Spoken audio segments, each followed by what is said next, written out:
தேமுதிக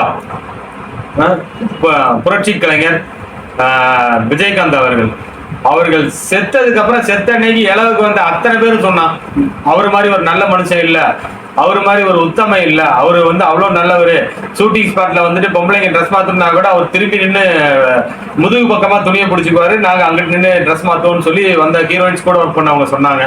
இது மாதிரி ஒரு நல்ல மனுஷன் உண்டா, வாழ்ந்தது உண்டா அப்படின்னு சொல்லி எல்லாத்துக்கும் சோறு போட்டாரு, நல்ல மனுஷன், அவருக்கெல்லாம் ஆட்சிக்கு வந்து நல்லா இருக்கணும். ஏன்டா இதெல்லாம் எங்களுக்கு சாதாரண பொதுமக்களுக்கு எப்படி தெரியும்? அவர் கூட வந்து வேலை செஞ்சா உங்களுக்கு தானே தெரியும். அவர் அன்னைக்கு அரசியல் கட்சிக்கு ஆரம்பிச்ச அன்னைக்கு நீங்க எல்லாம் எங்க போனீங்க?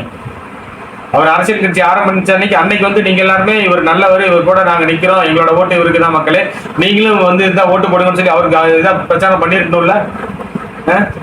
அவரை பத்தி நல்லதெல்லாம் செத்ததுக்கு அப்புறம் சொல்லி என்ன வெங்காயத்துக்கு பிரயோஜனம்? ஒரு வெங்காயத்துக்கு பிரயோஜனம் இல்லை. அவங்க வீட்டுக்காரம்மா அவங்க அதுக்கு மேல நம்ம அது அது கட்சிக்காரங்களுக்கே தெரியும். அது வந்து அவ்வளவுதான், அது வந்து பயனில்லாத ஒன்னாகி போச்சு. அவர்களுடைய பேச்சும் செயல்பாடுகள் அத்தனையுமே அது வேஸ்ட் தான். புரட்சி கலைஞர் இருந்திருந்தால் மட்டுமே அவருக்கு மட்டுமே மரியாதை. அவர் இருந்திருந்தாருன்னா இந்நேரம் ஒரு நல்ல ஒரு அரசியல் நம்ம பார்த்திருந்திருப்போம், அரசியல் மாற்றங்களை பார்த்திருந்திருப்போம். புரட்சி கலைஞர் விஜயகாந்த் அவர்கள் இருந்தா இன்றைய சிஎம் ஆகி இருந்திருக்கு வாய்ப்பு இருந்திருக்குமா என்பதே ஒரு கேள்விக்குறிதான் கண்டிப்பாக. ஏன்னா எவனுமே சொல்லாட்டி கூட அவருடைய உடல்நிலை நல்லா இருந்திருந்தாக்க அவர் நல்லபடியா வந்திருப்பாரு, கண்டிப்பா அது வேற மாதிரி இருந்திருக்கும்.